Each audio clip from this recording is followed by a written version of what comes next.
Hello, wrestling fans, and welcome to the latest episode of the We Can't Wrestle podcast, episode 265. We are the Brothers Max, and I'm Nate. That's Aaron. Hello. And before we get into our subject matter this week, which is Clash of the Champions 19 from June 6th, well, it was June 16th, 1992. For some reason, they recorded it because it aired on June 22nd, 1992. From the McAllister Fieldhouse in Charleston, South Carolina. We earlier, or what is it, a couple few days ago, we did a tribute show to our late great buddy, Mr. Archie Mitchell, who passed away last Saturday. And Aaron was working, wasn't able to attend that show. So, Aaron, I didn't know if you wanted to just give a little shout out to Archie. Any stories or anything you wanted to share, or just any sentiments you wanted to just put out there? Yeah, it's like I'm not the greatest with words on stuff like this, but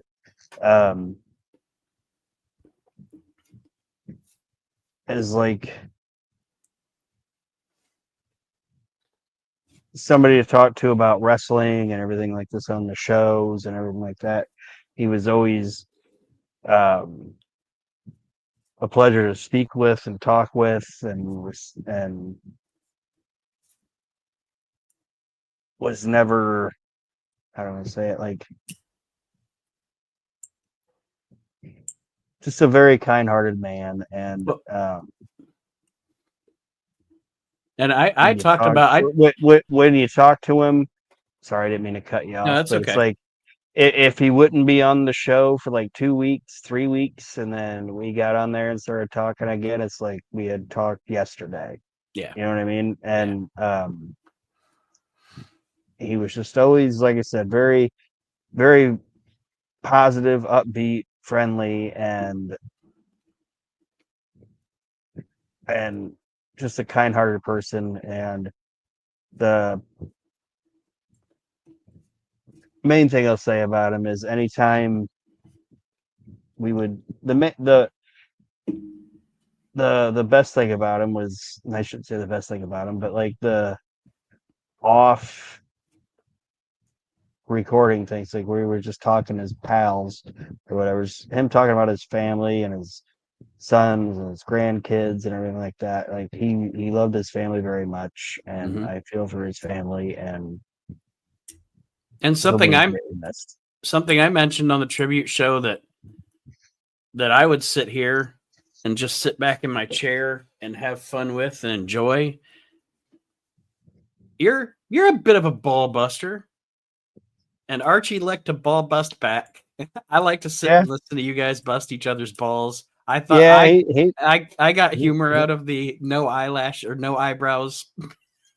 Yeah, he'd kick my ass back, so I always appreciated that too. And like, because I'm the type of guy, it's like if I zing you and you zing me back and it's better, I'm gonna be like, all right. Yes, and that's friendship. That's friendship. Yes. None of it was malicious. None of it was mean-spirited. Yeah. It was all just friendship. Like I told him one day, I was like, "You look like Earthquake," and he's like, "Well, at least I look like a wrestler." I'm like, "Okay, I got you, buddy." And then the other thing I'll say, and this isn't, how do I say it? It's not something that should speak of the man, because he was more than just this. But like right now, sitting in my recliner and talking to you, I'm looking at 7 figures that he custom made for me. Yeah, you know what I mean. So at least I have those. Yep. And I won't ever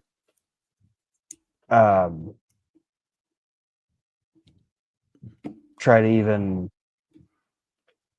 I don't want to say that, like, even you, I mean, you guys were closer than we were, but I'll never even try to say, oh man, I'm gonna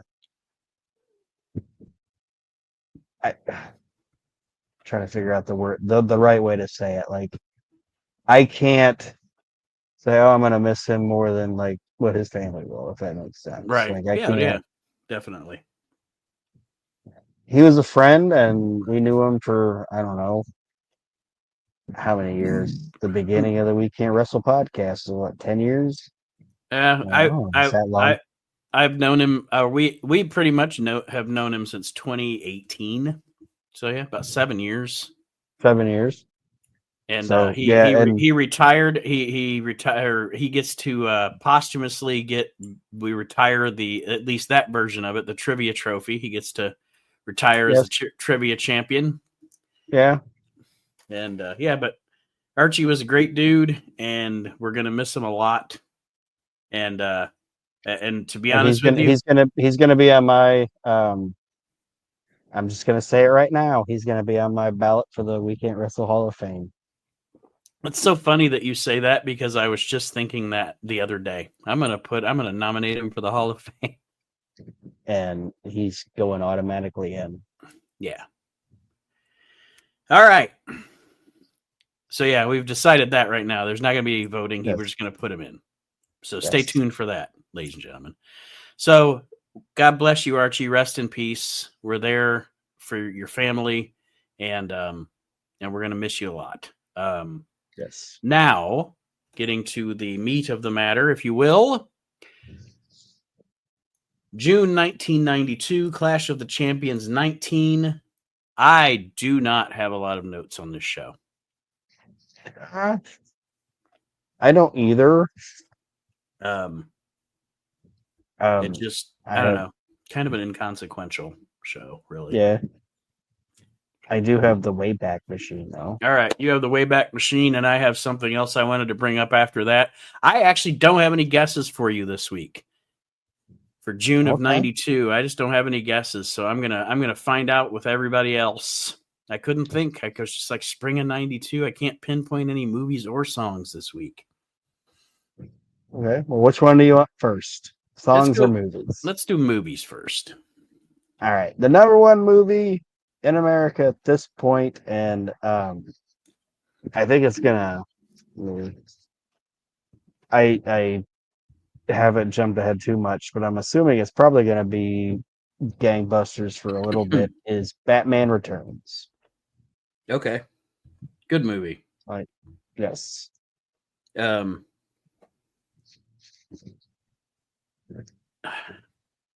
Have you watched the Penguin series? I have not. Okay, it's really, really fucking good. But I was just going to say, Burgess Meredith's Penguin. I really like Danny DeVito's Penguin in that movie. But I recommend anybody watch Penguin on HBO Max because I will say this. For the modern era, in that movie, Colin Farrell does for Penguin what Heath Ledger did for the Joker. Okay. Definitely worth watching. Definitely worth watching. And they made a series out of it too, didn't they? No, that's what I'm saying. It is a series. Yes, that's what it is. You said movie. Sorry. Oh, I'm sorry. Yes, it's an 8-episode. It's an 8-episode series. Yes. See, I heard it was like a continuance of the Batman. It is Batman with what's his nut? Pattinson. Yeah, and I hadn't watched that movie, so I'm like, well, eventually I'll watch that movie, and then maybe I'll watch that. That movie's definitely watch that first. That movie's definitely worth watching as well, though. That's really good too. All right. Anyway, and like you said, I like Danny DeVito. That was like a different take on it. They made him a little more grotesque or whatever. Mm-hmm. But out of all and obviously Burgess Meredith, Batman, 69 or whatever is what it is. It's camp, Mm-hmm. But out of all the Penguins, like portrayals of or is that the right word? Yeah, everybody that's portrayed the Penguin. You know who my favorite one is? Who's that? Robin Lloyd Tyler. Mm-hmm. It's like to me that's like he's like the perfect, like when I think of Penguin, that's what I think his character would be. Mm-hmm. Like he just lucks out on everything. He's kind of a crybaby. I'll be interested if you tell me, because I liked his portrayal of Penguin too. I'll be interested to see if you are as over the moon about Colin Farrell's Penguin as I am. So we're gonna find out. So, Batman Returns, number 1. And Michelle Pfeiffer's hot. Michelle Pfeiffer's hot too, Yes. by the way. Anyway. Yes. And then the number 2 movie is Basic Instinct with Sharon Stone. I remember that. I remember that movie being a big fucking deal, and everybody parodied or did some sort of something about the scene with the police questioning her with her crossing of her legs back then. Yeah. I could never. I watched that movie once, and I could never watch it again and be fine with it. Just not my jam. It's one of those movies that it's like, it's like dramatic. Like I'm not a big that type of drama movie fan. Yeah. Like, I don't like a drama movie. I like a drama television show. Mm-hmm. And it's one of those things too where it's like there's like maybe 2 Michael Douglas movies where I'm like, I like this movie. This is a good fucking movie. And he's kind of like Meryl Streep. It's like I'm never going to deny the fact that the guy's a great actor. Mm-hmm. He doesn't make movies that I want to watch. All of the movies other than Falling Down that he's ever made, I'm like, nothing's happening in this fucking movie. My thing about him, and I'm with you, other than Falling Down, I love Falling Down. He's so good in that movie. Other than that, everything that I enjoy of Michael Douglas isn't what I guess you call in Hollywood. It isn't a Michael Douglas vehicle. He's not the main. Like, I like him in the Marvel Ant-Man series. He just, he's not a secondary character, but he's not the main character. The Ant-Man movies, and there's some other ones, but when he's not most of the stuff I like Michael Douglas in, he's not the main guy. I guess I'll say that. Yeah, he just makes movies where I'm like, nothing's happening in this movie. But anyway, that movie's number 2 because everybody's like, if you go watch this movie, you get to see Sharon Stone's coochie cat, basically. And I can't remember what comedian it was, but he talked about how like he wasn't into sports and this, that, and the other thing, and his dad thought he was like, gay or whatever. And he obviously wasn't. And he was like, and I got my hands on Basic Instinct and heard what was going to happen in the movie and wanted to see it and paused it and was getting ready, and I paused it a little too late, and it was on Michael Douglas's face, and that's when my dad walked into the room. So I was like, But anyway, I can't remember. I wish I could remember what comedian that was. But the top 2 songs. Mm-hmm. You said you didn't have any guesses? No, I don't. Oh, all right. Do you want number 1 or number 2 first? Number 2.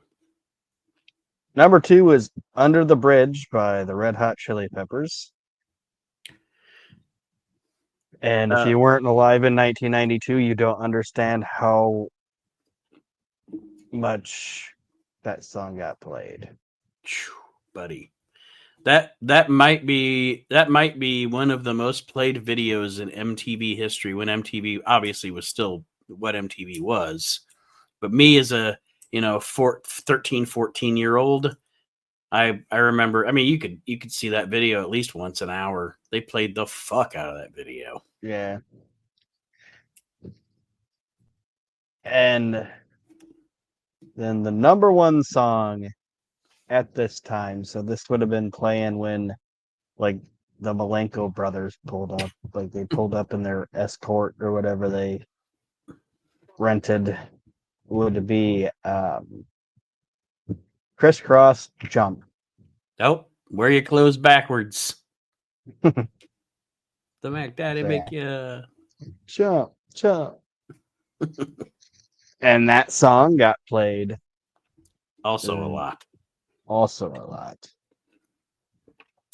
And you know what? I'm not gonna lie. if that song comes on now, I still rock it out. Same. It's a good fucking song. So I'll I take wanted. crisscross. I'll take crisscross jump over any of this mumble rap shit that's Oh out yeah. now. Oh yeah. Any of it. Yes. I mean, yeah. Um. That, that's funny. The other day, I was in my car, and I had my windows up because I had my air conditioner on. But I must have had the song up way louder than I thought I did, which happens to me a lot with music because I like to listen to my music loud. But I was listening to "You Got What I Need" by Biz Markie, right? Just a friend in my car. Yes. And I stopped. I was stopped at and I just thought it was so funny. I stopped at the light and I like look over and the guy next to me nodded. Like I'm like, all right, we're both feeling Biz Markie. All right, there we go. That's one of the first times that I remember that song. It's funny. It's one of the first times I remember making a group of people laugh. And it was because it was when I was in, I don't know, maybe fourth grade. I don't know. But this bigger black girl like made fun of me. And it like I can't even remember what she said, but I was like, oh, that's dumb. Like whatever she said, like was like, oh, that hurt my feelings. And what I said to her was, oh, how you gonna go ahead and say something about me like that when you look at her like Biz Markie? Because she was a fat black girl. And everybody laughed their asses off and started like, you got what I need. And we all laughed our asses off. I felt like that Oh meme. baby, you. Yeah, I felt like that meme where that one guy says something, then everybody behind him's like, Yeah. "Oh," and he's like looks at the camera all satisfied. I felt like that, and I'm like, "Oh, that's what it feels like to make a group of people laugh." But anyway, I wanted to bring up just a couple of things really quick, just from some stuff I've been watching, and then we could, like I said, I am probably going to be. I mean, we always get in the weeds and have conversations and stuff, but I really don't have a lot of notes on the show, so we'll see how it goes. But I wanted to say there's a couple of. I was watching a Coliseum video, okay, called yeah, random Coliseum video called "Grudges, Gripes, and Grunts." And what I wanted to mention about it was it was like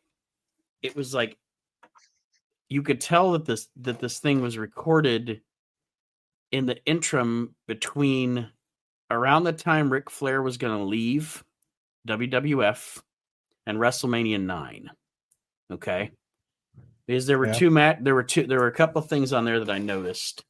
One, there is a match on there on this Coliseum, but just a random match. But you think, oh, wow, this is just, I don't know. It's just funny sometimes when you see pairings or whatever from a random show. It's the Beverly Brothers versus Hulk Hogan and Brutus Beefcake. And it's actually, I mean, it's it's your standard thing. it's probably pretty good. It is, and the Beverlys are bumping for Hogan, but it's just like, I've never seen the Beverly Brothers and Hulk Hogan and Brutus Beefcake in a match. If Nope. I ever watched this video back in the day, maybe I did, but I didn't remember it. And then there's also like three, and I didn't write them down. I should have. There's three or the other two. You can tell that this was the time also where Ric Flair was. Remember how when he lost, quote unquote, lost the match to Mr. Perfect, the retirement match, but then he had And it was contractual contractual obligation. obligations. So I Yeah, think this has all of his contractual obligation matches on it because it's got like they put like 3 Ric Flair matches on here. It's like Ric Flair versus there's a Flair versus Perfect match that's and then there's another one I can't remember what it was. But then I was like, wow, look at this star power. There's a tag team match on this fucking random Coliseum video. It is Ric Flair and Shawn Michaels versus Bret Hart and Randy Savage. But anyway, and then one other thing and I like thought. And like go ahead. 3,000 people got to see that. Mm-hmm. And then there's one other random thing that I just thought was funny that I wrote down because I wanted to tell you whether it was on the air or off the air. I just think it's funny. So I'm also watching USWA 1992. Okay. Yeah. And they have this tag team come in. You know how USWA is. It's just random dudes that they just put together and give them some goofy shit. It's Memphis, man. They have these two dudes, these two huskier guys. They're not like awesome Kong big or anything, but they call this tag team the Fat Boys. And their names are Meat and Potatoes. Okay. But here's the funny part. At one point, I don't know at this point because he's the one, it's still going on. But at one point, the guy that is Meat, I don't know if he got injured, if he left the promotion or what, but he's no longer around. And I just think it's really funny. They didn't change the other guy's name. So he's just wrestling the circuit as Potatoes. Potatoes. I mean, they'll say like the Fat Boy Potatoes, but like his name is, they don't change it. I just thought it was funny. They're like, we're not even going to, we're just going to keep your name Potatoes. Wouldn't he just be Potato? Right.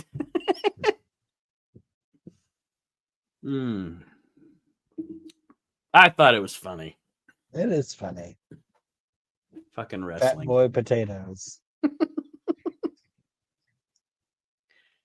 All right, here we go. Clash of the Champions 19, June 16th, 1992, Charleston, yeah, South Carolina. Yeah. Here we go. Yeah. Yeah.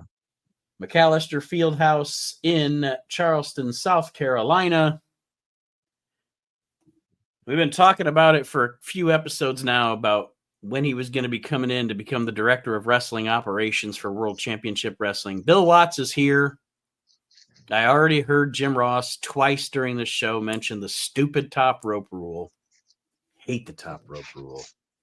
Yes. But anyway, this Clash of the Champions, WCW is hosting the NWA Tag Team Championship Tournament. Our intro is Tony Schiavone, Missy Hyatt, and Magnum TA standing in front of a tournament bracket. Missy talks about how New Japan Pro Wrestling is going to be getting the singles title for a singles tournament for the NWA World's Championship. And she'll be talking about that later. And then Bill Watts comes in and probably says, "Let's hook them up," or something like that. But he does. Yeah, I was like, I don't remember him saying it, but I'm sure he did. So probably 5 times. And as a wrestling fan, this is gonna like I said, I don't want to go too long in the show because there's not a lot to it unless you're like a wrestling fan. Like watching it now, you're like, oh, it's Joe and Dean Malenko. No, and that's what I was saying. That's what I was saying about. That's what I was saying about not having a lot of notes on the show. I'm not dissing the wrestling. There's a lot of things where I just wrote down here. Hey, good match, good tag team. You know what I mean? Like I don't. Well, that's what I'm saying. There's not a lot of meat or potatoes, if you will. Yeah. On this so show, what I'm saying is like, as a wrestling fan, you're like, oh, I'm gonna go watch WCW Clash of the Champions, and then it's like, I don't know. It's like 50% of this fucking show. Anyway, like thinking about it is like, I'm sure like some of the adult fans probably knew who the Malenko brothers were, but if some guy that had no idea what wrestling was, and his kid all fucking for 3 months was like, take me to the wrestling show, take me to the wrestling show, and then on this thing he's like, where's Sting? You know what I mean? It is, and also to your point, in 1992, it was a hell of a lot more work to be a hardcore fan than it is in 2025. Yeah. Nowadays I can watch any wrestler anytime on the internet, discover anybody. Back then, how many people were reading the sheets? How many people were tape trading? It took a lot more work to discover the Malenkos in 1992 than it would have today. But with that being said, one thing that they used to their advantage was our opening match, which our announced team, by the way, is Jim Ross and Jesse Ventura. Yes. But our opening match is the Malenko brothers representing Europe versus Ricky Steamboat and Nikita Koloff. And apparently Joe and Dean Malenko are from Budapest. Yes, they're from Hungary, everybody. And Jim Ross says, Joe and Dean Malenko from Budapest. Well, their heritage is from Budapest.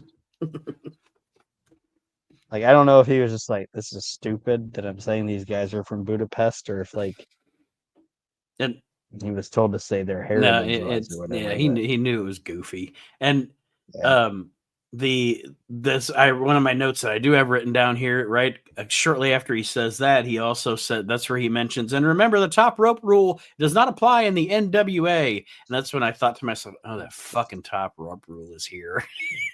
Yeah, that's stupid.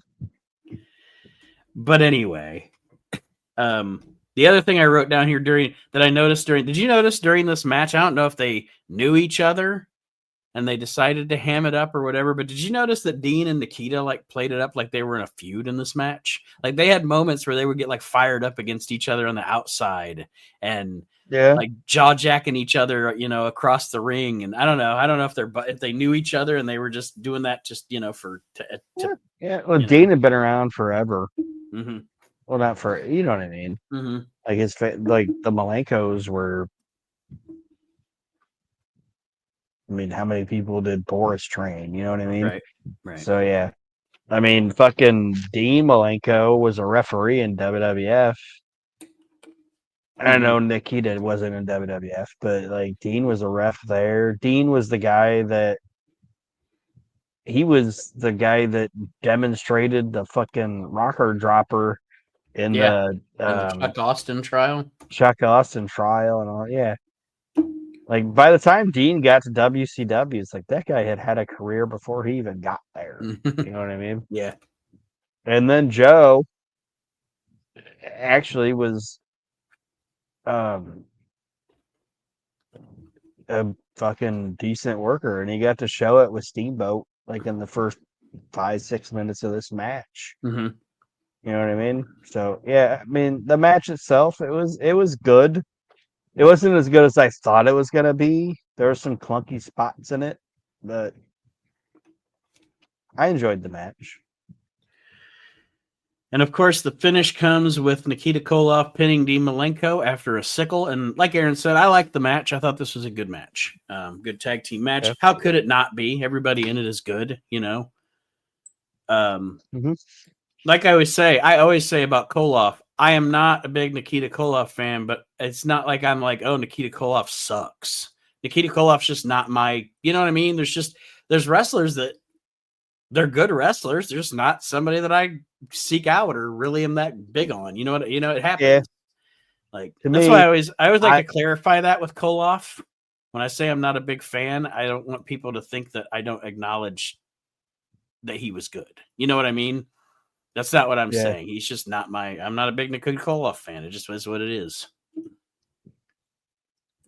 I am. That's all right. He's a character worker for me, if that makes sense. Mm-hmm. Like I'm not going to say, oh, Nikita Koloff had a 5-star match, but I like I'm a bigger fan of the guy that just slaps the shit out of somebody more than you are, which I know you like those guys too, but you know what I'm saying. Yeah. Well, the next match, I always enjoy, I don't know why, but one of my favorite things, especially during this era, and obviously it's the Dangerous Alliance, but I love the fact that Rude and Austin seemingly are always the United States and the TV champion, and then they team them up, and it just makes the Dangerous Alliance look even more that powerful. These two singles and superstars, these two singles champions are also a tag team. And I always said, like, well, you shouldn't always say, but like my note is like Austin and Rick Rude always worked well together as a tag team and always looked like these guys should be a tag team. Right. Yes. These guys should be aligned with each other. Absolutely. Yeah. Rick Rude and Steve Austin with, as Rude would call her, Deucey, Medusa, here in the NWA tournament, taking on the ambiguously gay duo of Marcus Bagwell and the Z-Man. Z-Man would be on top. And this is another decent tag team match. This one obviously isn't as technically sound as the last one. I don't want to say technically sound. This one isn't the same as the last one. It's not the same type of match, but everybody did fine. The match did what it needed to do. I didn't know if you had any other notes on the match. This is what, Bagwell's second or third year in wrestling? He came into GWF in 91 as the Handsome Stranger, and then into 91 he was Handsome Stranger and Global for a little bit, and then he comes. So he's about, I don't know, he's almost 2 years in, probably.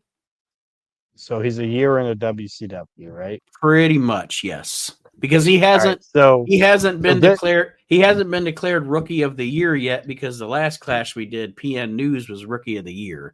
So he's still in his rookie year, yes. That's what I was going to say, was this might be his first Rookie of the Year. Because I think until like 94, they get just saying, Marcus Bagwell, the Rookie of the Year. It's like, how many times is this guy going to be Rookie of the Year? It's like those guys that still think it's funny when they go, "It's my 17th, 30th birthday." Yeah. I was Shut up. On a leap year. It's like, shut the fuck up. Shut up, Cupcake. Yeah. The only note I have is, the one where I said that Austin and Rude look like they should be together as a team, you know? Mm-hmm. And Jim Ross talking about Bagwell, and he's like, Bagwell went to Sprayberry High School, and Ventura's like, Sprayberry? The hell kind of name is that for a high school? Sprayberry. Like, he mocks like Sprayberry like 3 times during the match. I think it sounds like a cereal. Yeah. Or a juice. Yeah, you're probably, juice is better with the word spray. Yeah, it's better. It's better than cereal. Better joke. Good job. Quench your thirst with Sprayberry. Sprayberry. Imagine a 90. Yeah, and you have to imagine a 90s era commercial for that. Yeah. Where it's got like a bunch of neon and zigzags and shit, and kids with like flat tops and spike hair. Yeah, or it's like a diet drink.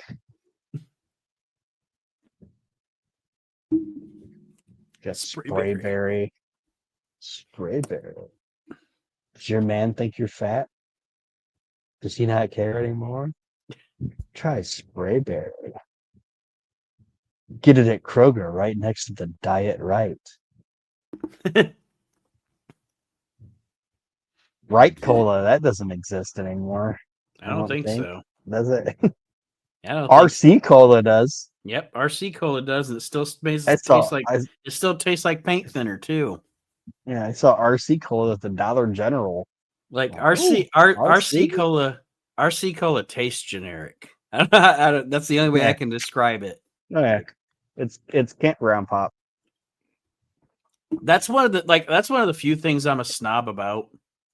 Like, as far as foodstuffs go, like, I'll fucking buy Kroger brand SpaghettiOs. Actually, I buy Kroger brand stuff, a lot of Kroger brand stuff. I am not too proud to save $2 on a bag of chips because they're the generic chips. Because honestly, the generic chips, the generic Ridge potato chips taste the same as Lay's, and they're like $2, $3 cheaper. But anyway, I'll buy off-brand fucking hot dogs. I don't care.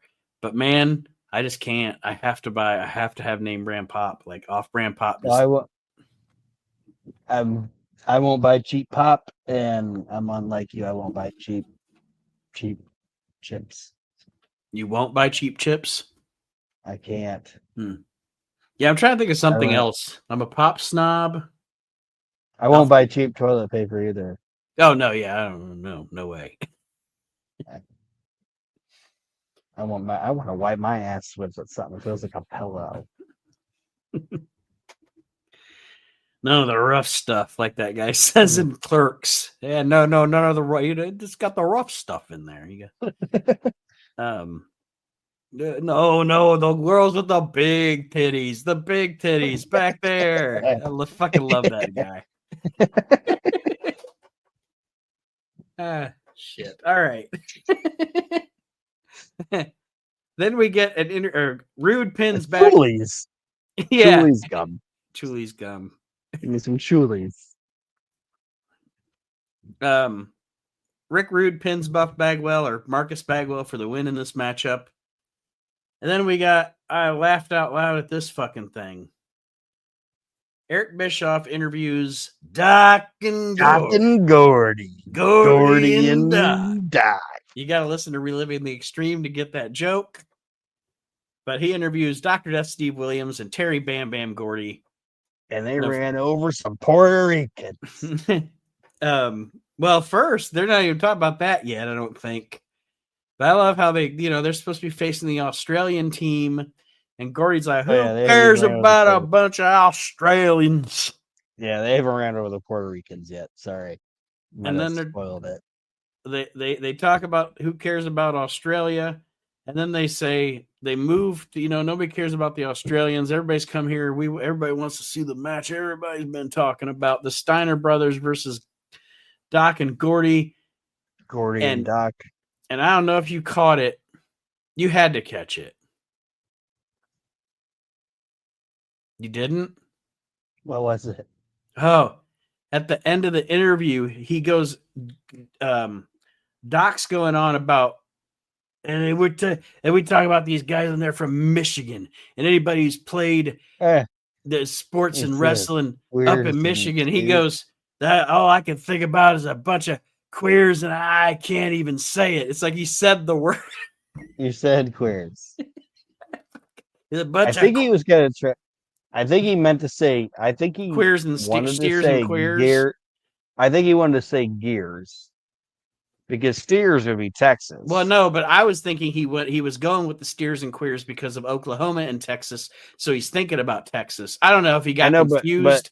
But what I honestly when he said Michigan and Detroit, I think he wanted to say gears. Gears, okay. Auto. Now that makes sense, yeah. Because the auto workers.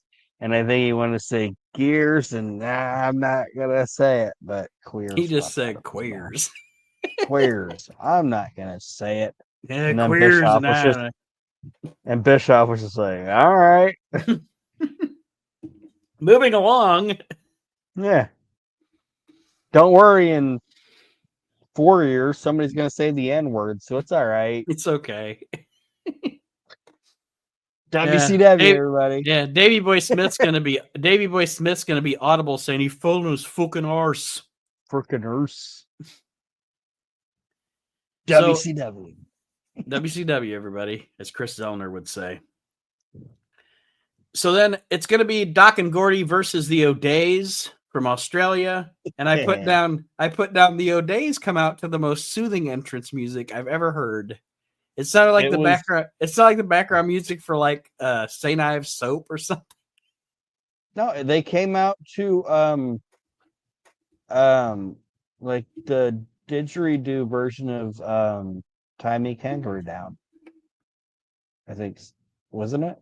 I don't know. I just know that I thought it was funny that these two guys were coming out to just like the most soothing entrance music I've ever heard in professional wrestling. Even more soothing than Rick Martel's music. But yeah, I think it was. I think it was like Time Again.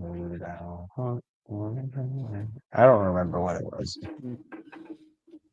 but I didn't have notes on the music.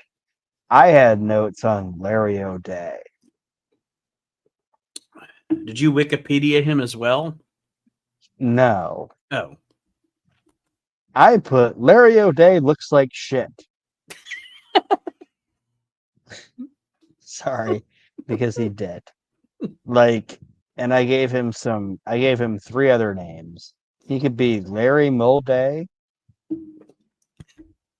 Larry Olday, or Larry Slappe. Well, apparently he was semi big. He was actually was a semi big time wrestler in Australia. I'm sure he was. And a few Back in his years after day. this, He died? at the age of 53, he died of liver cancer. That Yeah. was all I learned about Larry O'Day by Wikipediaing him. Yeah. And then And his son never amounted to fucking nothing in the wrestling business. Yeah, because anyway. he sucked too. And then I put Gordy back suplexed old cottage cheese ass onto his head. And then Doc hits the Oklahoma Stampede on put an ass and 1, 2, 3, quick and simple. Doc and Gordy go over. Gordy and Doc go over Puddin' Ass and Jeff.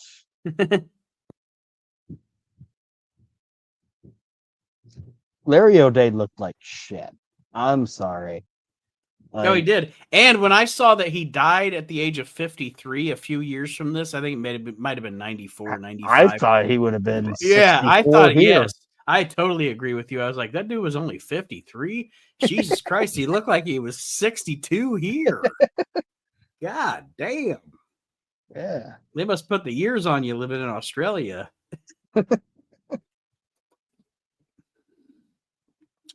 Hanging out with Outback Jack. Like most people I've ever, and the like Pink Panther. Most celebrities I see that come over from Australia now, it's like they're all hot.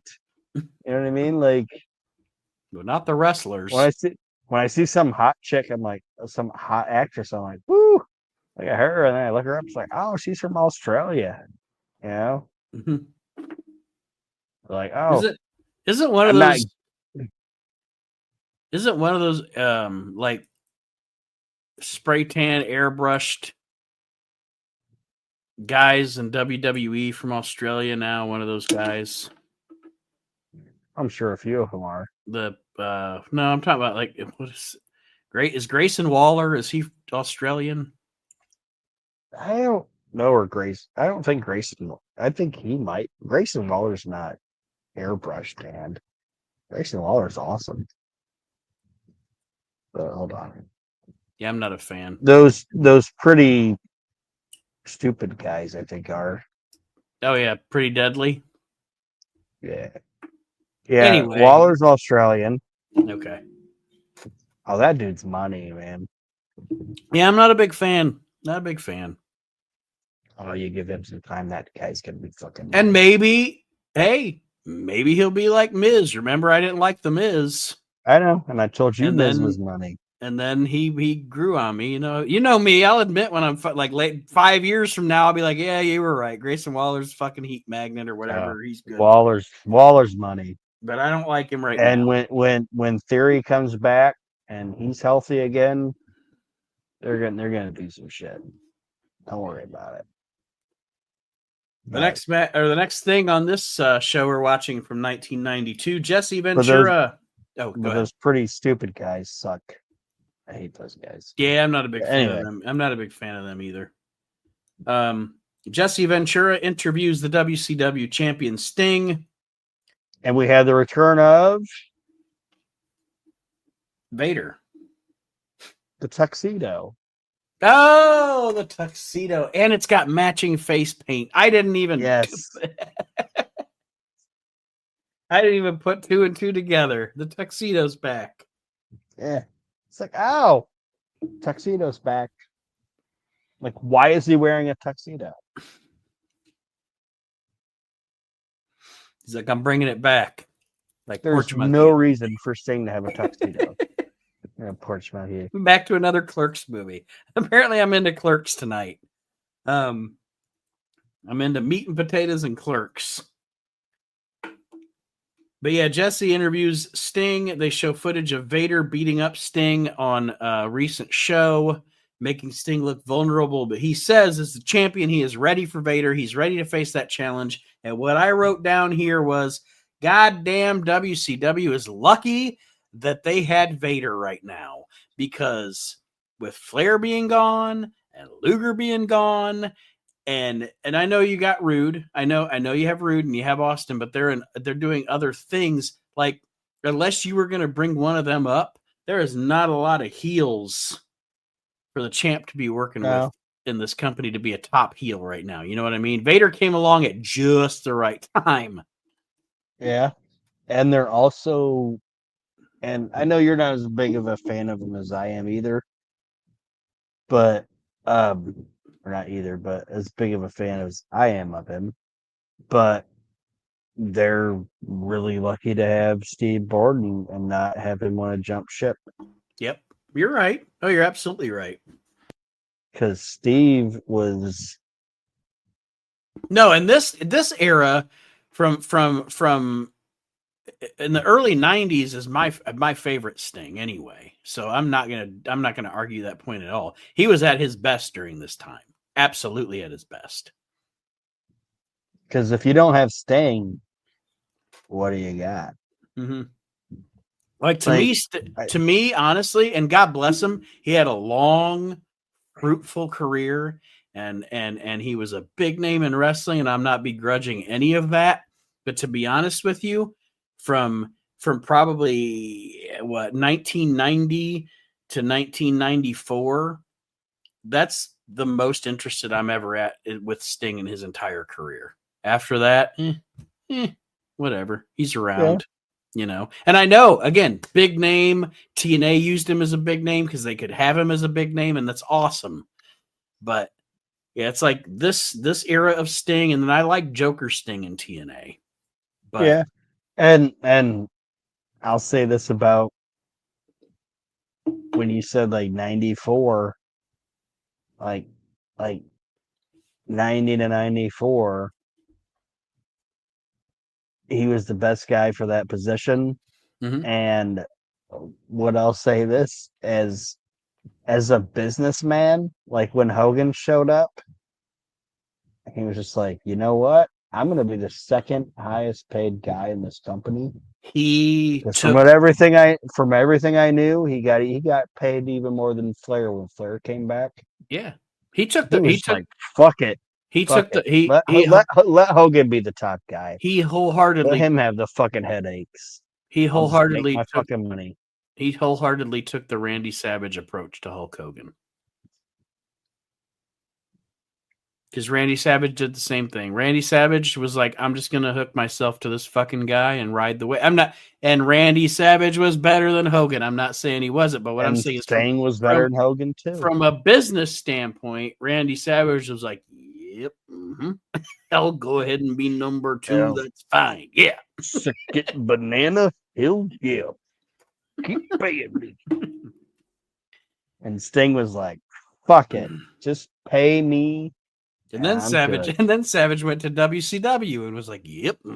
And now I'm second banana with Slim Jim money. Yeah. Yeah. Even Nash and Hall were like, look, we know you're not going to pay us Hogan money. Just pay us Sting money. Yeah. And we're perfectly happy.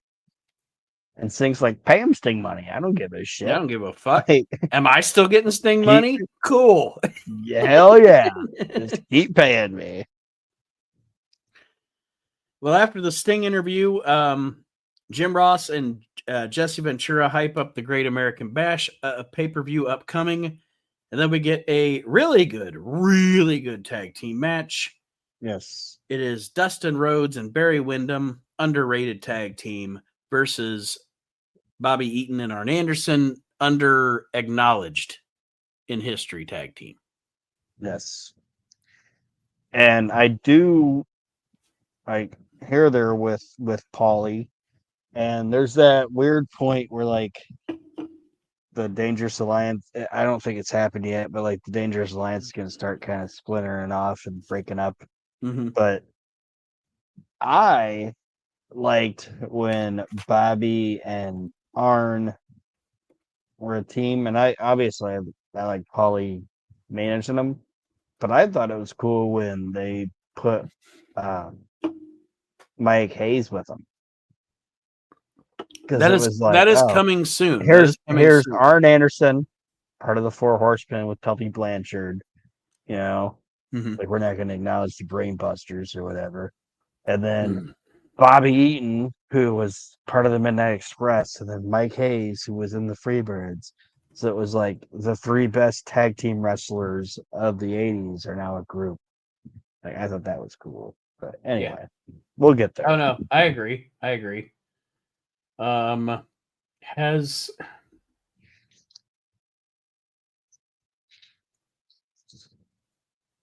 okay, yeah, okay. I'm trying to think in my brain here because you mentioned the Dangerous Alliance splintering, and then they do the thing with a Freebird and a Horseman and a Midnight Express being all together. That's fucking cool as shit. But I think we haven't got to the point yet where the whole reason that the Dangerous Alliance kind of breaks down is because Heyman has conflicts with Bill Watts, and I think he fucking sues WCW and shit. I don't think we've gotten there yet.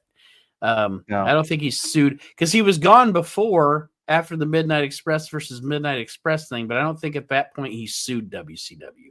But he totally sues them after the Dangerous Alliance, and then and then ECW Yeah. happens. But anyway,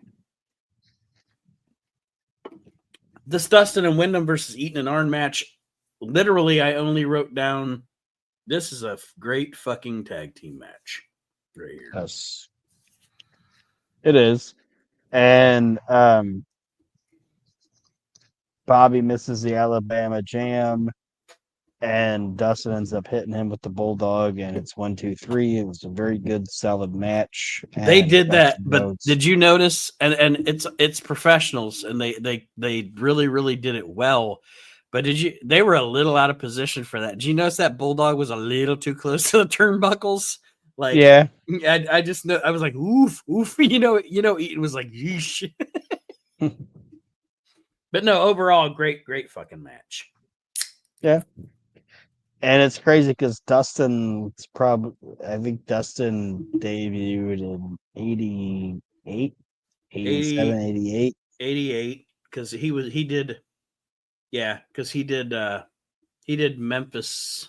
He did Memphis in eight. He was in Memphis in '89, I believe. So he's 3 years into his career, Yeah, pretty much. and he's damn near perfect here. Mm-hmm. You know what I mean? Like he's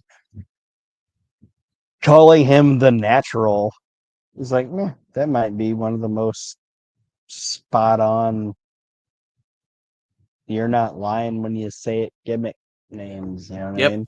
yep. And I know his brother is the literally like the biggest star in wrestling now.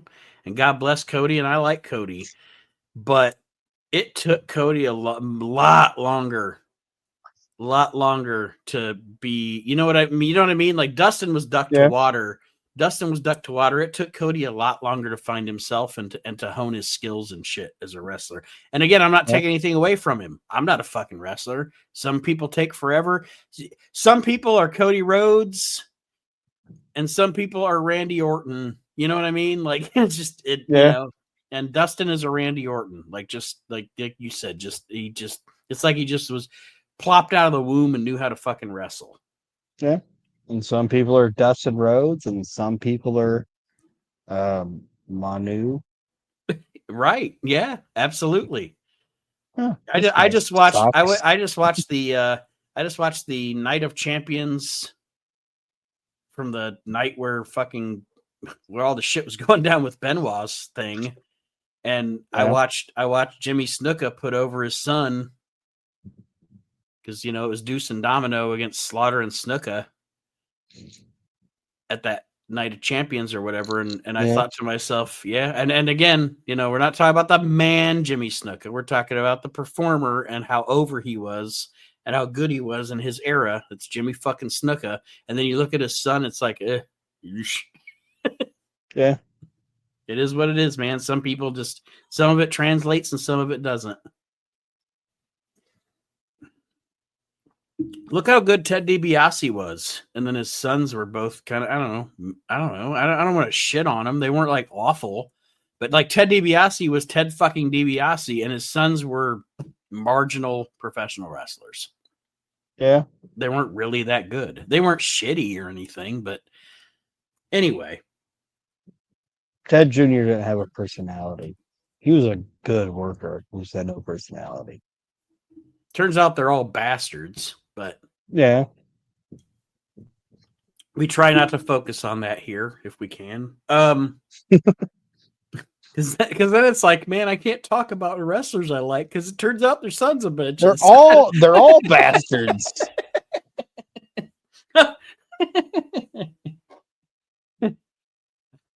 And then the ones you think were bastards actually weren't. Yeah. Owen Hart was so nice. He's such a great guy. Yeah. What a shitty heel, but what a great person. Then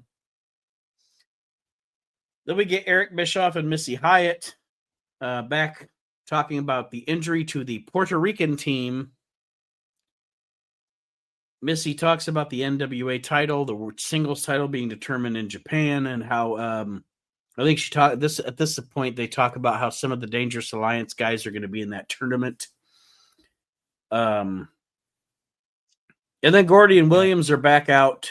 Doc and Gordy are back. Now they've ran over the Puerto Ricans. Yes. Couple of Puerto Ricans. God, I fucking love Terry Gordy. I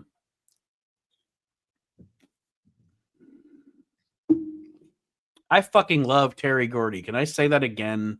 Yeah. Like Terry Gordy, I like Michael Hayes is like, I like Michael Hayes on the stick. And I like Michael Hayes as the promo. Michael Hayes, he's easily one of the best promos in like the 80s and early 90s in wrestling.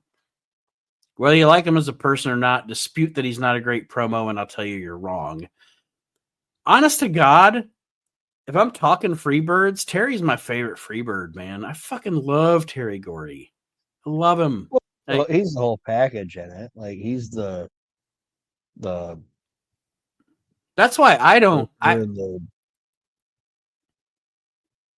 After the health incident on the plane and stuff, and then I know they were trying to do him favors, getting him to the WWF in '96 and doing the Executioner thing, and I find after the incident on the airplane Terry hard to watch just because I love Terry so much.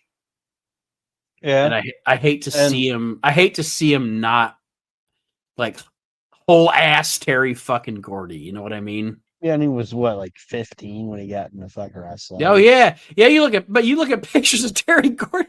You look at pictures of Terry Gordy when he's 15. He's a fucking man. You look at me. You look at pictures of me when I'm 15, and I'm like fucking 15. Well, I said something to somebody about that the other day at work because these kids were bitching about shit or whatever, and Terry Gordy was 15 in 1978. You know what I mean? Mm-hmm. So he looked like he was 25. Right. You know? It's like, well, when I was 16, I might have not looked like it. But when I was 16, I was the equivalent of like a 30-year-old now. Yeah. Oh, yeah. You know what I mean? I was smoking cigarettes and fucking drinking beer and like, I gotta go fucking clock in. Like my first job, I don't know how your job was, but my first job, I had one of those things, like I had a time card where you put it in and it went ka-chunk. Yep. And it hit the thing. You know what I mean? Like I got my first job when I was 16.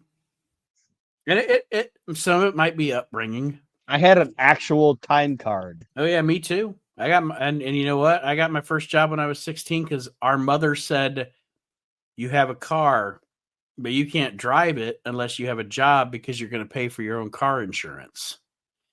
And put gas in that son of a bitch. And that is why both of my kids both got their first jobs when they were 16 too, because I said the same thing my mom said to me, you have a car. That's what I'm saying. Like when you were 16, you were the equivalent of like a 40-year-old. Right. But when I was I 16, went to I was the school. equivalent of like a 30-year-old. I went to school, and then at night I went to my job. I mean, granted, my job was I had the coolest job as a teenager. I got to work at a music store, granted, at a mall, but I went to school. And then at night, I went to my job at the mall and worked until 9:30, 10 o'clock at night. And then the next day, I went to school. Yeah. That's what I'm saying. Mm. But anyway, I don't even know where we were. Oh, the Puerto Ricans. They got beat the fuck out of by. They got ran over. So Terry Gordy obviously says, well, since now apparently there's a bye for the Steiners and we're supposed. The Puerto Ricans are sprawled all over the streets and all that shit. Yeah. But yeah, so essentially Gordy and Williams, the gist is they beat the shit out of these Puerto Ricans because they went to wrestle the Steiners in the second round match tonight. That is the proposal from Doc and Gordy here. And Gordy and Doc. Gordy and Doc. The next match is the far past their expiration date Freebirds versus the Silver Kings. The Silver Kings were pretty awesome. I like, and I know there's, I like the Silver Kings, and I really like, obviously when he went to WCW, since he was the only one that went later during the Monday Night War era, Silver King is one of to me, an underrated WCW luchador in that division too. I really fucking like that dude. Yeah. But them as a team, they were pretty good. Or not pretty good, really actually pretty awesome. And then one of the only other notes I have, and we've seen it a couple times on these clashes. Say what you want to say about Mike Hayes, but you know what Mike Hayes really had? Mike Hayes has a really, really good working punch. Mm-hmm. Oh yeah, I won't deny that. I like when I was talking about Gordy being great and my favorite Freebird, I'm not dissing Michael Hayes. I know, but like Michael Hayes would tell you, I'm not the greatest wrestler in the world. Mm-hmm. You know what I mean? Like he got over because of his charisma and his promos, and then he got in there and then let Buddy and Terry do the work. But Hayes has a really good fucking working punch. Saying it. And in this match, it ends pretty. It is what it is. It wasn't very long. It didn't overstay its welcome.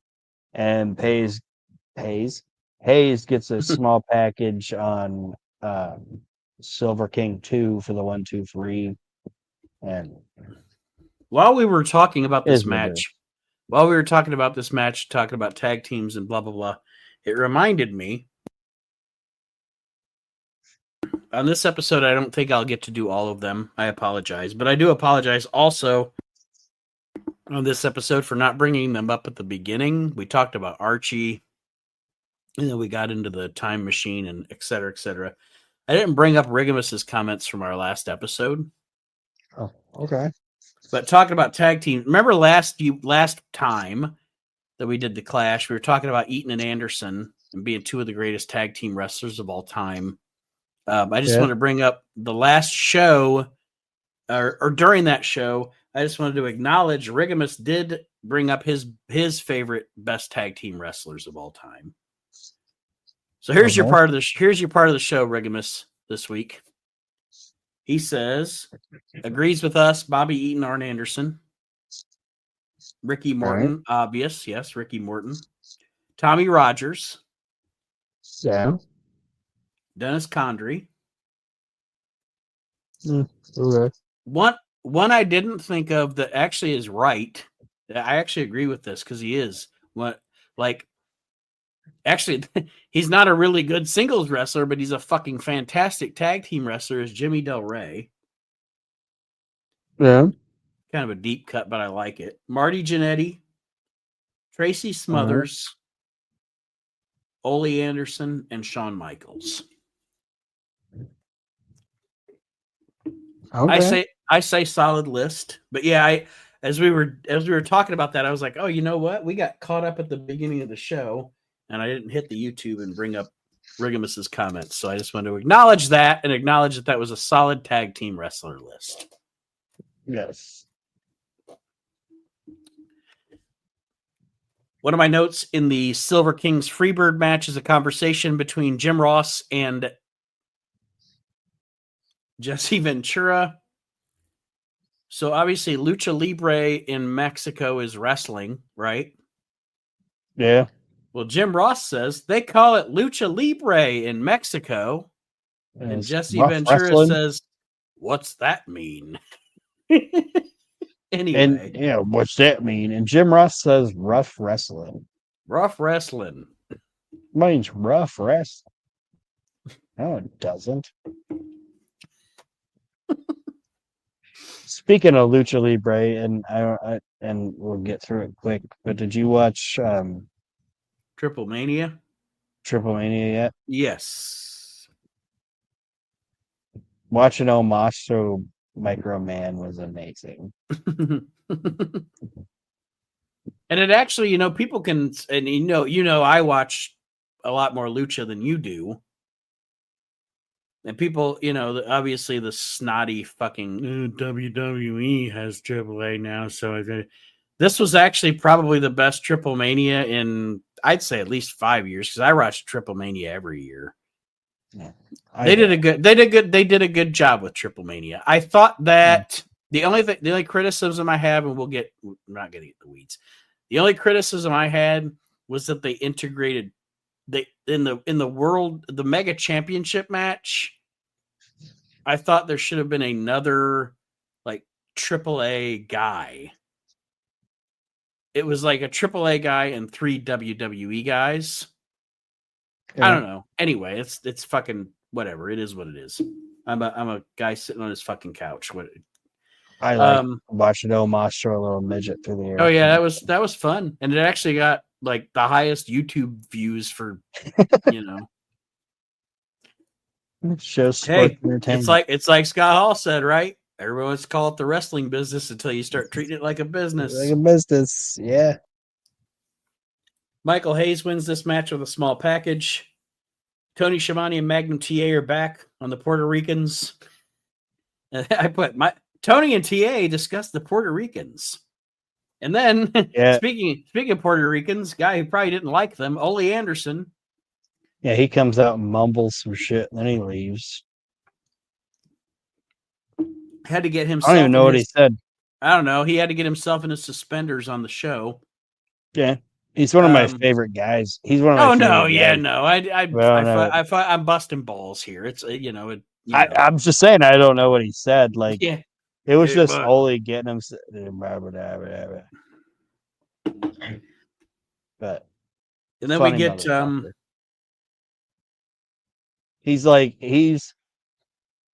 I would say it. I love Ken Patera.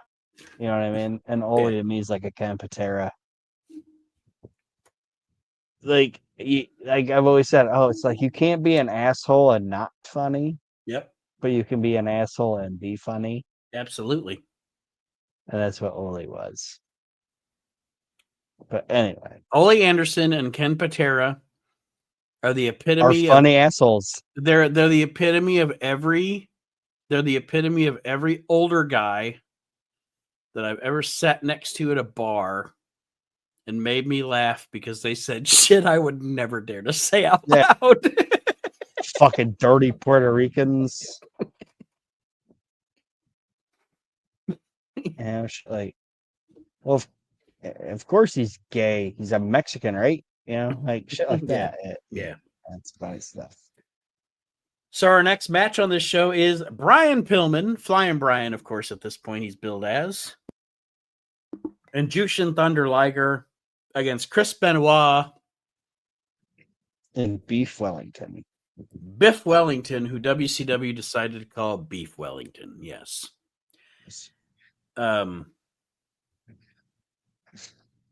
We All I got a have to little say is, we got us a little stampede wrestling going on here. and this is the best match on the end. It's I know Steiner and the Steiners and Doc and Gordy are coming up, and that match is good. But this is honestly the best match on No, the show. yes, this is more entertaining than that. Yes, absolutely.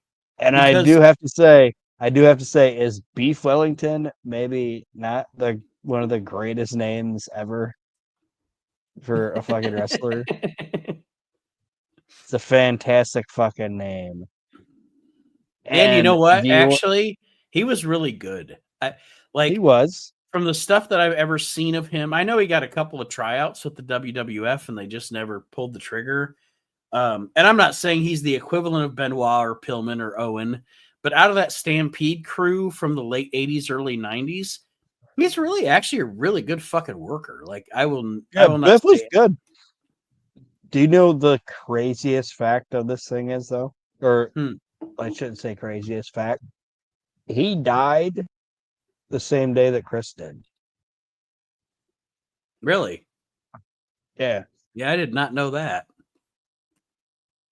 Yeah, they kinda they both passed away on the same day. Hmm. Well, Not one to talk about, I don't want to get into what Chris did. We're not gonna yeah, do that. we don't But do that you here. know what I'm saying. We Yeah. don't do that. We don't do that here. Yeah. There's an But episode of I just want to say for anybody that's not a listener, a regular listener to the show, or if you've recently listened to the show, tripping over my tongue, but there is an episode. I don't know what episode it is. I don't even care. We all talked about the Chris Benoit tragedy. And then we said on that show from now on, we talk about Chris Benoit, the wrestler, not Chris Benoit, the person. It was awful. It was terrible. He was terrible, etc. But we do not spend our time harping on that again. You can hear us harp on it for 45 minutes way yeah, back. We don't do that here anymore. So anyway, yeah, I don't like. I just thought. Oh, go ahead. Sorry. No, I was just gonna say I like this match a lot, and I was with you. I really enjoyed obviously the Steiners and Doc and Gordy, but this was actually my favorite match on the show. I really enjoyed this match. It was really fucking good. And like you said, it was four guys showing you the Canadian style. You know what I mean? Mm-hmm. Mm-hmm. I mean, Liger not so much. He was in there, but that was also something that Stampede did. Like if like Stu would bring in fucking guys from Japan. Yeah. Yeah. Go out there with that guy from Japan there. Liger did Japan or Liger did Stampede. Stampede. Yeah. So he was there in '87. So like I'm Mm-hmm. saying, like it was four guys that had like Stu Hart dungeon training, and they went Yeah. out there and just fucking ripped it up, man. And it's the best match on the fucking show. No, there's no doubt. Yeah, we're in total agreement on that one. And in the end, Jushin Liger does pin Beef Wellington for the win in this match in the NWA tournament. Well, the next match on this show is literally a match I don't have notes on other than to what do I say? Notate the winner.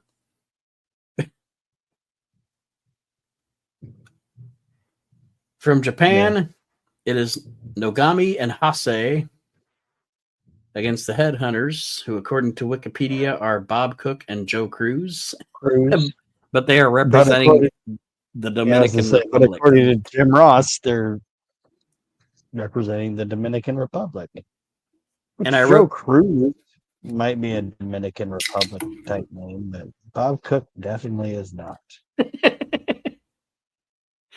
He might have shopped at a Banana Republic once, but yeah.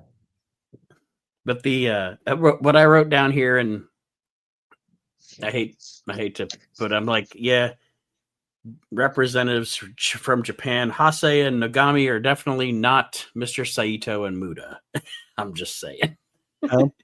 Not a great representation from Japan in this one.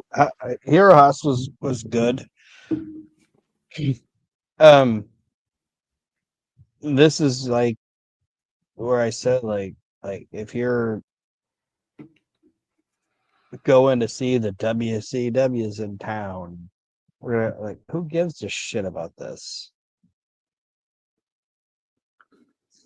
You know what I mean? Mm-hmm. Like, is what it is.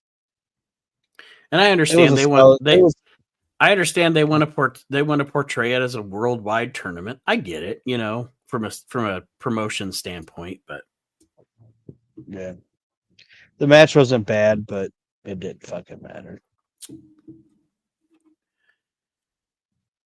And then the next thing is Jesse Ventura back in the ring to do an interview, and this time he is interviewing Ron Simmons. And you can tell. What's that? Said this is a memorable segment. Oh yes, definitely. And you can also always tell when Jesse respects somebody, because Jesse's one of those guys he doesn't care who he's interviewing. If he doesn't like him, he'll shit on him. Yeah. Like as an example, if you watch WrestleMania 2, there's an interview that Jesse Ventura does with Hulk Hogan about his match with King Kong Bundy. And Ventura shits all over Hogan, so they literally do another interview with Lord Alfred Hayes putting over Hogan because Ventura's like Vince saw that shit when he was in Chicago or whatever. It's like, do that again. Ventura shit all over him. Yeah, was he in Chicago, wasn't he? No, LA. Well, yeah, no, Vince was in Chicago. Yeah, I'm saying, like Vince watched that.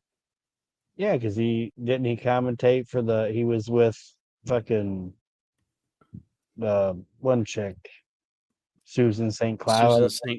Yeah. Like he laughed at her. Yeah, I might be. We're getting into the fucking weeds on that. Yeah. But anyway, Ventura really is putting over Simmons here. He's not shitting on him. That's what I'm saying. You can always tell when Jesse respects somebody because Jesse's not shy about shitting on someone he doesn't respect. Well, even if he didn't respect Ron Simmons, if you fucking shit on Ron Simmons, guess what, Jesse? Ron Simmons is going to beat the shit out of you. It's like Ric Flair said when the Steiners were fucking with Butch Reed. Hey, Ron, are they going to do anything are they going to fuck with you? Are they going to fuck with you like that? And Ron Simmons looked at me and said, Ric Flair, I'm unfuckable. And Ric Flair was like, I believe you, sir. Like, I totally believe that. No argument here. Yes. But yes, they're interviewing Ron Simmons about wanting to be the champion. And then Harley Race comes out with Hercules with a panty on his head. Boy, you got a panty on your head. Yeah. It's so stupid that they made him the super invader. Yeah. So, like, just make him Hercules Hernandez. Right. Like, I don't know if WWF might have owned the intellectual property for just calling him Hercules, but they didn't own the intellectual property for calling him Hercules Hernandez. Or even Ray Hernandez. Yeah. Yeah, I always thought it was stupid too that they did the what was he supposed to be from Thailand or whatever? It's stupid. The Super Invader. Yeah, I don't know why it bugged me so much, but Vince McMahon and Susan St. James were in New York. Monsoon and Okerlund and Kathy Lee Crosby were in Chicago, and Jesse and Alfred and Elvira are in Los Angeles. Yes. And then Howard Finkel was the ring announcer in New York. Chet Croppett was in Chicago, and Lee Marshall was in Los Angeles. Why the fuck did that bother me so much? I don't know. Oh, go Homer. Lee Marshall. I like Lee Marshall, but he was a shitty ring announcer. Yeah. So anyway, that's what that. Vince was in New York and told Los Angeles, do that shit again. Do that shit again. Yes. But yes, as Ron Simmons is talking about wanting to realize his dream to become the first black world champion in WCW history, Harley Race comes out with Super Invader. Harley Race kind of starts off by talking about Sting, then he talks about Simmons, and then he says, when he was the world champion, I had a boy like you carrying my boy bag. like you carrying my bags. And then, oh, good. like we mentioned a couple of episodes ago, no matter how old he got, no matter how long in the tooth he was, Harley was still a bumping machine, baby. And he wasn't even fucking old here. Right. He's like 40. You know what I'm saying? Mm-hmm. Like, he's not an old man. But when you were a kid, you were like, oh, look at this old guy. And he wasn't fucking old. Like, that's insane. Like I said a couple weeks ago, like, this is 1992, right? Yep. He was born in 43. So he's fucking 40, right? What'd you say he was born in 43? 43.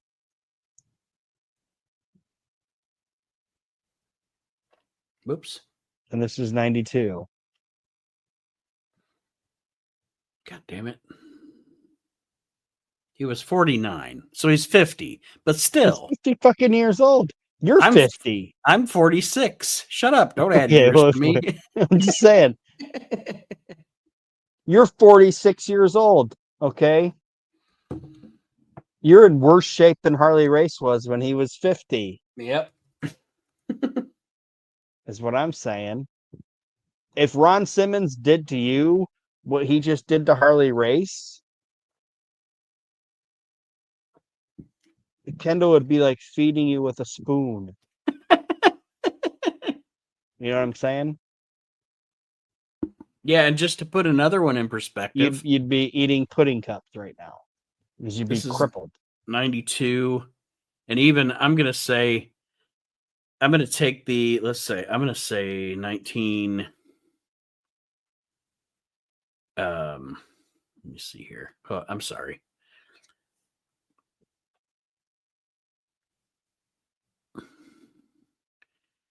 Because I'm going to take the neck injury into effect for this other guy, just to put another person in perspective. The manager bumps that Bobby Heenan was taking in 89. Yeah. When he was taking those bumps, he was only 40. He was 45. So he was only 1 year younger than me. So I'd say Bobby's up there with Harley as far as like, you know what I mean? Like being the manager taking the bump. Yeah, and when you saw him do it, you're like, oh, look at this old guy getting Mm-hmm. fucked up. You thought Bobby was old. Bobby wasn't old. No. Bobby was middle-aged at best. Yeah. He was the same age as like AJ Styles now. Fuck off and find. Yeah, it's just insane. But when Harley Race was doing this, he seemed like a grizzled old man. Mm-hmm. And he was only fucking 49 years old. And I know we only have one more match to talk about, but what I was going to say was, and I'm not knocking it, but if you want to kind of see where you can say, oh, Bill Watts is in charge now, is because Bill Watts only had one hole in his game with booking that I don't. It's like he had one thing that he relied a lot on that I don't like in wrestling. Okay. Basing things on And race. yes. Like, I know they've been doing the Ron Simmons wants to be the first African American world champion, you know? Mm-hmm. But none of his like, how do I say it? Like, none of his opponents were really pushing the fact that he was African American. You know what I mean? I understand why Bill Watts did it when he was booking a territory in Louisiana. Yeah. I get it. It's a territory. It's a And territory. I'm not saying I don't get it, but I think that's like like Cornette says, lazy booking. Mm-hmm. Like, I think that's part of lazy booking. But I also think it's part of you don't need to do that with that. You know what I mean? Mm-hmm. And like I Bill, said, it's a Bill, Bill, memorable segment and it's a fun segment, but like until this happened, they just didn't have somebody be like, "Oh, you're a boy." no, but you're right. You're right. Bill Watts and Dusty did maybe not the same shit as far as race goes, but as far as booking goes, these guys find something that works once, and then they try to do it over and over and over. Bill Watts, Bill Watts caught lightning in a bottle with JYD in fucking New Orleans. You know what I mean? Like hell, JYD wasn't over because he was black. He was over no, because he was JY fucking D. right? I know, I'm with you, but do you see what I'm saying? I know, and that's what I'm From saying. his Like, I'm like, if I would have looked at Bill Watts back then, I would have been like, "What? It's not because he was black. It's because he was super charismatic." yeah, like look how long it took to drag Vince McMahon out of the smiley all-American babyface champion getting chased by monsters, you know? Yeah, it's like Hulk Hogan didn't get over because he was big and white. Yeah, he got over because of He Hulk got over Hogan. because he was fucking super charismatic, and people dug him. And the You know biggest what I mean? example of that is Lex Luger is a natural fucking heel. Yeah, And you put these stupid red, white, and blue tights on him yeah. and try to recreate Hulk Hogan with Lex Luger. That's not gonna fucking work. Yeah, It gonna was fucking it work. was never gonna work. Guess who your next Hulk Hogan was? A pasty Canadian. And then your next huge star was literally a heel that people cheered. Steve Austin. Yeah, yeah. Like, it wasn't the fact that JYD was black. It was the fact that he was Sylvester Ritter and he had fucking charisma. And Anyway, as we go forward through this Clash of the Champions series and Ron Simmons becomes the champion, we are going to find out that what you're saying is true, because saying, and I'm not dissing Ron Simmons, I love Ron Simmons, but saying Ron Simmons is the first black WCW World Heavyweight Champion, all right, but that doesn't fucking chart in Topeka, you yeah, know. Say what I you th- want, and I love Ron Simmons. I think it hurt him, It did, it absolutely did. them stapling that. He should just, like, when he won it, they should have been like, "All right, here's our first African American world champion." And Boom, stop fucking saying it and on every show. stop saying it. Yeah, I agree. We're totally simpatico on this. Yeah, But this segment was great. yeah. Watching Ron get to, the guy that called him boy like you, get to beat him up in his Yeah, and then he takes little out his takes fucking stooge. his little panty head, takes him down too. That was fun. So then Tony Schiavone is with Bill Watts, who says that Doc and Gordy and the Steiners will Gordy happen and Doc. tonight. And I wrote down, Hook him up. hook 'em up. I wrote down before they start the match, I did write down, for those of you that did not live through this time, you cannot you cannot understand what a dream match this was at this time. Yeah. And that's the thing about modern wrestling.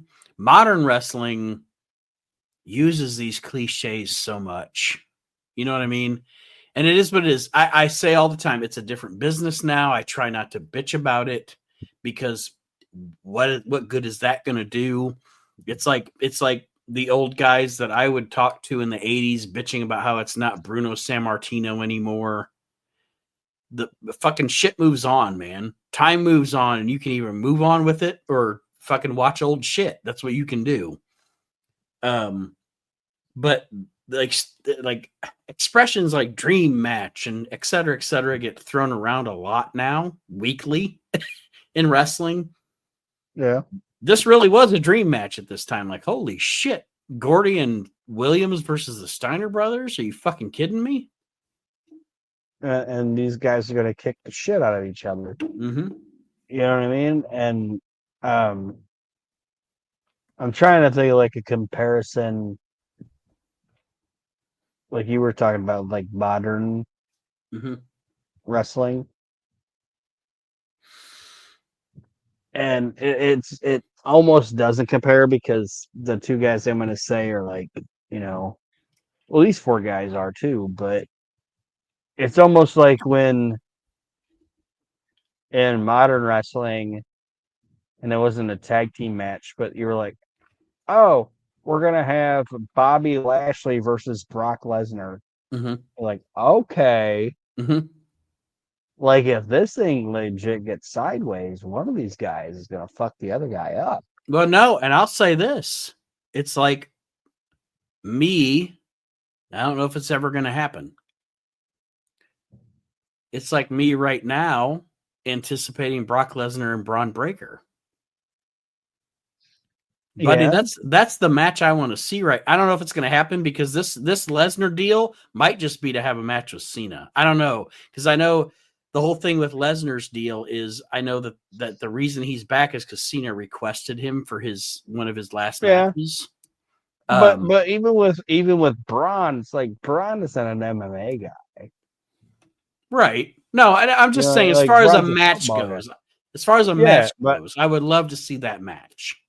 I would too, but I'm just saying like a legitimate thing, like that's like the last modern day type. I don't even remember how many years ago it was, but when they were like, "Oh, Brock Lesnar is going to fight Bobby Lashley," I'm like, you know what? I know wrestling's fake and it never will, but if this match would actually go sideways, right, one of these guys is going to fuck the other guy up.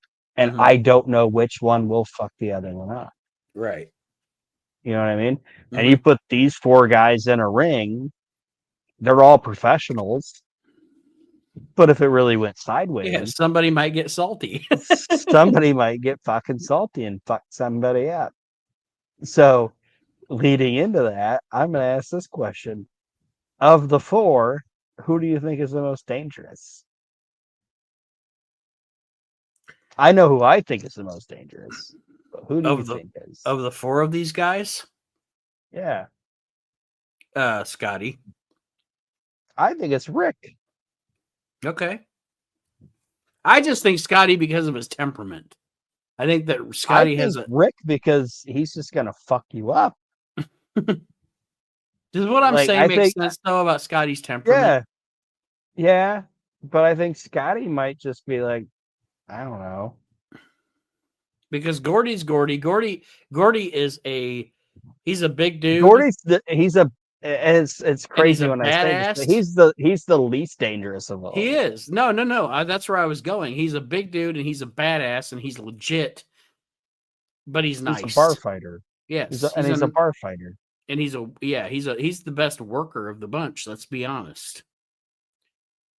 Dr. Death, I think a lot of Steve. Don't get me wrong, Steve Williams is a badass motherfucker, but Dr. Death is probably like he uses his badassedness as a marketing tool. Yeah, and he's more of a football player than he is a wrestler. Right. And Rick, like you said, Rick is probably out of all of them, probably the most all-around badass. I just said Scotty because of his temperament. Like I look at Scotty as the first one to lose his shit, I guess. Well, I think that, but like, I'm saying, like, who's gonna fuck you up more than anybody else? Like, legitimately fuck you up.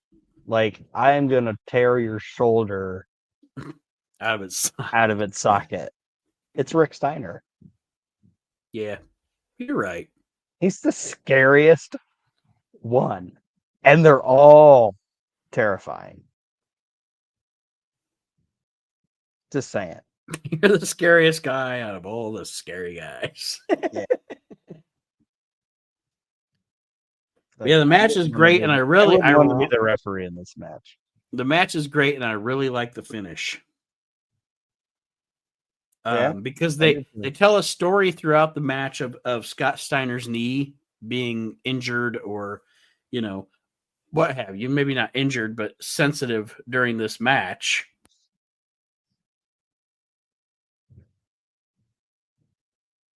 And as they go into the finish, Scotty tries to do a belly to belly, or not a belly to belly, but a belly to back suplex to Dr. Death, and eating up on the knee, Terry Gordy clips his knee, and Dr. Death essentially falls on top of Scotty for the pin, and Doc and Gordy win the match. Gordy and Doc.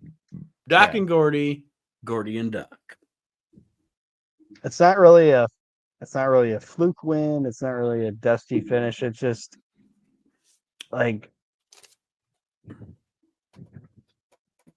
I don't want to say it, like being aware of your opponent's vulnerability. Yeah. And Scotty didn't lose anything losing the match. You know what I mean? It was just a good, solid. The way the match flowed, the way the match was laid out, and the way the finish was laid out is not in any way a quote unquote finality. It's a setup for the future. Like, this could be disputed.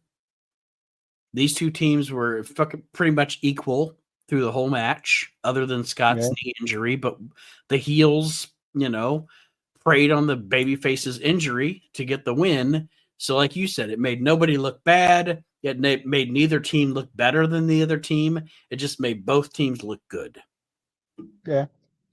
And it wasn't a super flashy, grandiose ending or anything. It was just this guy hit this, and this guy clipped his knee out. 1, 2, 3, it's over. I liked it. And it's Bill Watts' booking, which for me, like you were kind of alluding to earlier, and we'll get more into it as we go through his era here in WCW. Bill Watts' booking has a lot of positives and a lot of negatives. Yep. There are things that he focuses on that I enjoy, and there are things that he focuses on where I was like, why are we focused on this? This top rope bullshit is the first thing on my list. Like, for fuck's sake. Yeah. Why are you gonna have a light division and nobody can jump off the top rope? Why do we have a top rope in a wrestling ring if we can't fucking use it? Yeah. But I'll bitch about that more in a later episode. But anyway, like you said, it was a good way to. I don't even think they ever even had a Puerto Rican team. Like, did they even say who the Puerto Rican team was? They didn't, but hold on. Wikipedia does. So they must have billed it. Let me see here. The storyline was that Miguel Perez Jr. and Ricky Santana were assaulted backstage. Oh, Ricky Santana. And then Miguel Perez, the hairy man. I like Miguel Perez Jr., but anyway. He was the hairy Barriqua. Yeah. He was the Bastion Booker of the Bariquas. Or the Prince Albert. Either way. But yeah, overall, to be honest with you, like I said at the beginning of the show, because this was just like, it was the tag team matches were the the focus, and there wasn't a lot of story about. There was story, and it's always when I watch a show in by myself. I enjoy doing the podcast because then when we have a discussion, then I think, oh yeah, Aaron's right about that. That was something I didn't think about or whatever. That's the whole purpose of this, right? Porpoise, like a dolphin. This is the whole purpose of this. It goes up on its fin. Anyway, I actually had to put down that I thought this clash was a step down from the last one just because of that. It sucked. It sucked. I shouldn't say it sucked. It didn't suck. It was not. It wasn't good. Comparatively to a lot of the other shows that we have watched in this series, nothing fucking happened. It's probably the least impressive clash we've watched. Yeah. And that's with a clash involving DDP versus PN News. So, yeah. But next week, we're off to Clash 20, which, if I remember correctly, is the one that takes place at center stage. Has Andre the Giant there. Yes, and Bob Do. And Andre the Giant and Bob Do show up? Yeah. It's the 20 years of wrestling on the Superstation. Mm-hmm. And it's in center stage, and like 80% of the crowd. Wasn't it supposed to be originally in the Omni? I'm gonna have to look at that because there's some story about like it was supposed to be somewhere else and they wound up having to do it at center stage. But I'll have to research that. 80% of the crowd, if I remember right, is like TBS executives. It's like WrestleMania 29. Like 80% of the crowd are like TBS executives in like suits and ties, and then there's like 20% like little inner city kids that live on Peach Street that are there, and it's bad. It's like WrestleMania 29. I don't know why. I think it's because that was the turning point. That was where they finally decided, fuck it. But I always think of WrestleMania 29 as the corporate WrestleMania. Like it just seemed like it was like, you're a retail guy. It was like WrestleMania 29 felt like I went to my store manager's conference. Yeah. You know, like, oh, we're going to do a wrestling show, but it's more about like commercials and showing what we do for charity. And yeah. Well, this is kind of what WrestleMania. This is kind of what Clash 20 is. If I remember right, Hank Aaron shows up in the same limo as Bill Watts, and you're like, okay. Is Wade Keller there? Because that's really ironic. No, but James Barnett is. Oh, my boy. My boy. He said Harley. And I don't mean it. I don't mean it in the Harley Race way. Harley Race, you should tell Ron Simmons he's your boy. Your boy. And then give him my hotel key. Christ. Eric Bischoff was like, Jim Barnett really wanted us to push Alex Wright. Like he talked about it. He's like, Alex Wright, like Jim Barnett. Oh, Alex Wright, my boy. But anyway. All right. We're going to sign off. We're done. Clash of the Champions 19. Before we exit, before we sign off, I want to say just for not the last time, because I'm sure we'll talk about him in the future or comments that he made or whatever. But we did the tribute show. I did that with Kyle and David Gold and Josh Blevins and Jeremy Cotton and other friends of Archie's. And we got to do this show with Aaron with his reflections about our brother at the beginning. Which I'm sure weren't as good as what those guys did. But. No, you know what? I just want to end this show by saying that it's 12:01 a.m. as we wrap up this recording.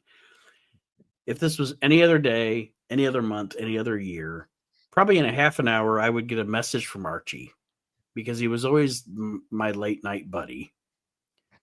And I would go, God damn it, Archie, I'm trying to go to bed.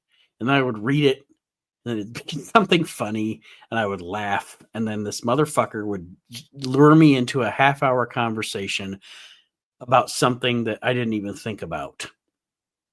And that was him. Archie was a big, boisterous, amazing human being. And I'm going to end this show by saying our hearts, our thoughts are with his family. And if you ever listen to this show and you heard those intrusions, you call them intrusions, but now you look back on it and you think, well, that was fucking great. I think back to all the times we were recording a show and his granddaughter's voice would be in the background. Yeah. And you could hear his smile when he was talking about his granddaughter, Winter. Yes. He was a big, beautiful man. You're a big, beautiful man, Archie Mitchell. New York rules, bro. Yes. Yeah, New York Bruce, bro. That's what he trolled me with. He trolled you with your eyebrows. Yeah. New York rules, bro. And he loved to troll me with Vince Russo's New York rules. We love you, Archie, and we are really going to miss you. And that's it for this week on the Weekend Wrestle podcast. And next week, Clash 20. Is that when Ron Simmons shows up with his wife and it's all... Anyway, I'm looking forward to it. Ron Simmons and his wife looking all pimp. Thank you for joining us. And we're going to wrap it up because I have no way to wrap this up. We love you, Archie. We'll see you in the beyond. And I still have my barbarian. I'm dragging on here, but you weren't part of the fucking. Okay, so Archie's Customs, and we kind of busted his balls in the show because some of them weren't as good as you wanted them to be, but you didn't tell him because it was Archie. I literally ordered a barbarian Hasbro from him. I wanted a barbarian with the helmet, with like the horns. Yeah. And I opened the box and it already had the head fell off. I never told him though. I just super glued it back on and moved on with my life. Yeah. Well, you almost crashed your car and broke a bunch of them when we were in Fort Wayne. That's not good. This is true. That. This is true. We love you, Archie. We'll see you we'll see you on the other side, and we'll see all of our listeners next week on the Weekend Wrestle Podcast.